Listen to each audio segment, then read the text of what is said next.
Last but not least, we have Mr. Ori Pomson. He will speak on evidential standards in the International Law of Cyberspace. Mr. Pomson, you have the podium. Yes, thank you. So firstly, I would like to thank, I'd like to thank the organizers, and particularly the Peruvian Society of International Law, for organizing this most impressive event, and also thank the Chinese Society for International Law for inviting me to participate on this panel today. Before I begin, let me just emphasize that the opinions I'll be expressing are solely my own and do not necessarily reflect those of any of the organizations I am or have been affiliated with. The subject I've been asked to speak about is that of evidential standards in the International Law of Cyberspace. What I plan to do is begin with providing some background as to why this issue has become somewhat central in discourse relating to the application of international law to cyber operations, and then delve into the substance of the matter. What then are the evidential standards, if there are any? So starting off with some background. When it comes to applying international law in practice to cyber operations, there's an attribution challenge. Now, this challenge does not relate so much to identifying those rules or perhaps legal standards which one applies to the facts in order to determine whether a particular cyber operation is attributable to a specific state. These rules are more or less authoritatively and exhaustively laid out by the International Law Commission in its Articles on State Responsibility from 2001. Rather, the attribution challenge relates to identifying those very facts to which one applies those rules. This is because cyber technologies provide states and other actors with means to act anonymously throughout this domain. And this is not to say that states, or at least certain states, and other actors do not have means at their disposal to unmask such anonymity. Yet, the states have at their disposal both traditional intelligence means as well as cyber means to overcome such challenges. Yet the fact remains that for at least many states which do not have such advanced cyber or intelligence capabilities, it will very often be the case that while it may have suspicion regarding the author of a particular malicious cyber operation, and perhaps also have several indications as to the author's identity, it will lack complete certainty regarding the author of the cyber operation. This raises the question what international law has to say about such doubts, or to focus the question a bit more, to what extent are such doubts excusable, so to speak, in reaching an authoritative determination regarding the attribution of a particular cyber operation? This is where the question of evidential standards comes up. Now, in answering the question on applicable evidential standards, I believe it's first important to ask ourselves an additional question. For what purpose are we seeking to attribute certain behavior? Since I would argue that the answer to this question will be consequential for answering the more broader question on applicable evidential standards. Perhaps most intuitively, when we think of evidential standards, we think of proceedings before courts and tribunals, including before international courts and tribunals. Now, there's no single approach to evidential standards across international courts and tribunals. For certain international courts and tribunals, the evidential standard applicable is stipulated in its constitutive instrument. For example, the Rome Statute of the International Criminal Court expressly stipulates that in order to convict an accused, it is necessary to prove their guilt beyond reasonable doubt. However, for most international courts and tribunals, no evidential standard is provided in its constitutive instrument. This, for example, and perhaps most prominently, is a situation at the International Court of Justice. Now, it seems that the ICJ, as well as certain other international courts and tribunals, in practice follow the more continental approach on standards of proof, adopting the subjective approach, and please excuse my French, of l'intime conviction de juge, a subjective approach of persuasion. This appears to have at times frustrated certain judges on the court who were trained in common law legal systems, but it seems that for these judges, as well as actually for the court itself in its recent reparations judgment in the armed activities case, that a subjective approach translates into a varying standard of proof, one which generally changes depending on the gravity of the allegations concerned. So how would this apply in practice? Well, if a case were to come before the court where one state accuses another of engaging in unlawful use of force, perhaps amounting to aggression through cyber means, then it appears that quite a high standard of proof would be applicable. Relying here on the oil platforms case, it seems that a conclusive evidence would be necessary to determine attribution.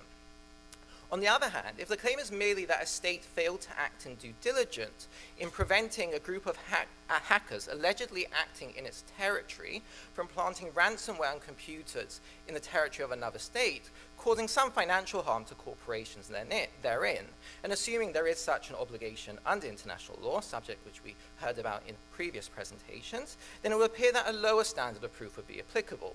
Relying here on Sir Christopher Greenwood's separate opinion in the 2010 Pulp Mills case, it would appear that something more towards a preponderant standard would be applicable. So much for proceedings before courts and tribunals, because it seems that for at least some scholars, the more interesting question is that of evidential standards applicable more generally under the law of state responsibility, or at least in the context of states seeking to rely on circumstances precluding wrongfulness of an act.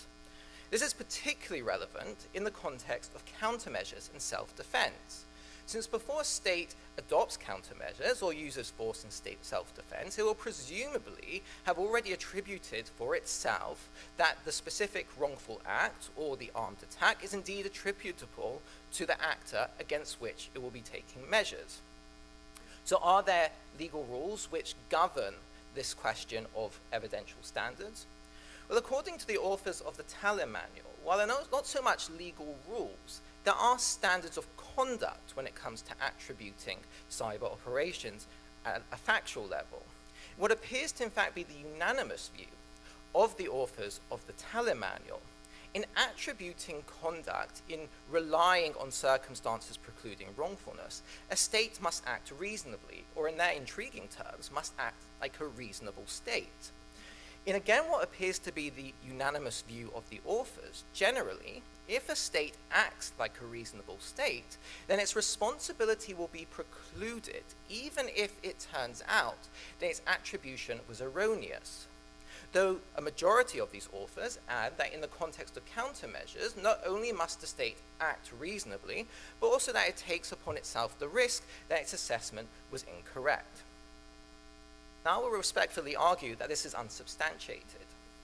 On the one hand, as the ILC emphasized in its commentary on the articles to state responsibility, though in the context of its commentary relating to the rules on countermeasures, but seeking to make a point more broadly about all circumstances precluding wrongfulness, a state always takes upon itself the risk that its assessment of the legal situation surrounding it is incorrect. And of course, such error can extend both to legal error or factual error.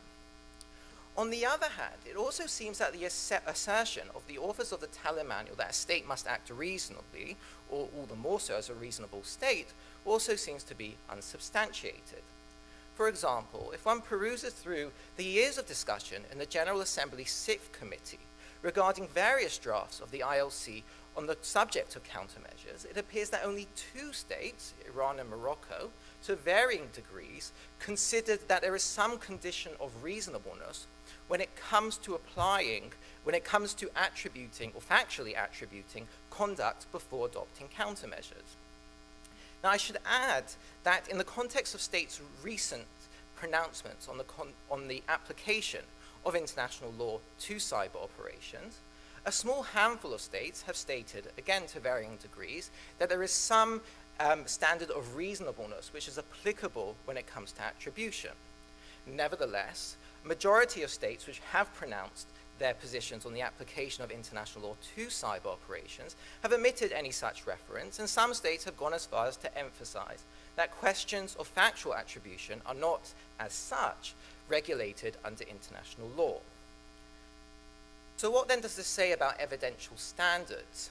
Well, I would argue that this essentially means that there are no evidential standards applicable under the law of state responsibility generally, at least in the absence of any lex specialis.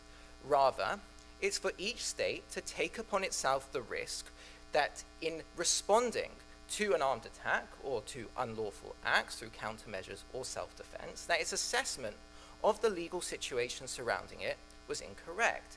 And if the state ultimately decides to act in self-defense or take countermeasures, and it turns out that its assessment was incorrect, then that state must take upon itself responsibility for acting unlawfully, regardless of how good the evidence may have been at its disposal that it considered that it was acting lawfully.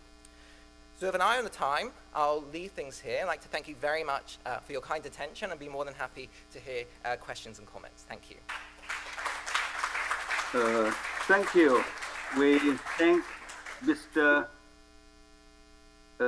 Pomson for his excellent remarks on the evidential standards in international law of cyberspace, which is a very tough issue indeed. I think his remarks will inspire us in developing law on this subject.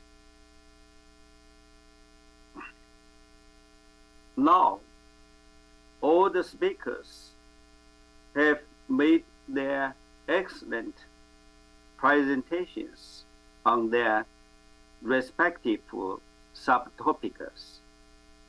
Their presentations cover major important issues in the topic and are broadly representative of the world we are now in.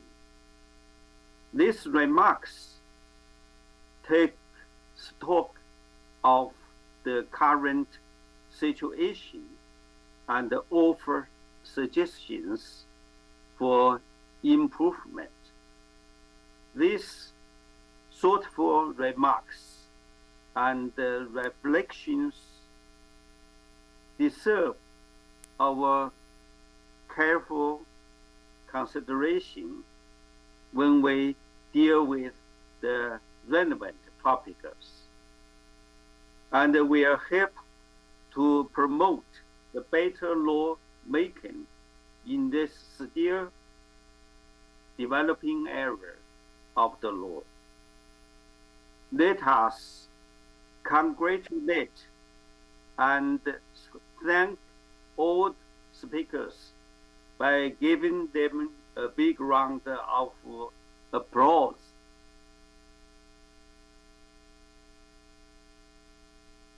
Thank you. Now we have maybe 10 minutes. We open the floor for the question and the comments from audience.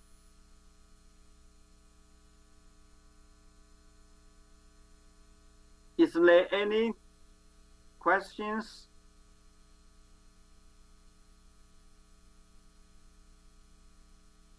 Well, since there is no questions, we thank the chairman and the co-chairman and the panelists for their presentations. And saying this, we conclude this table. We will meet again at 3 p.m. in this very room to begin with the third round table.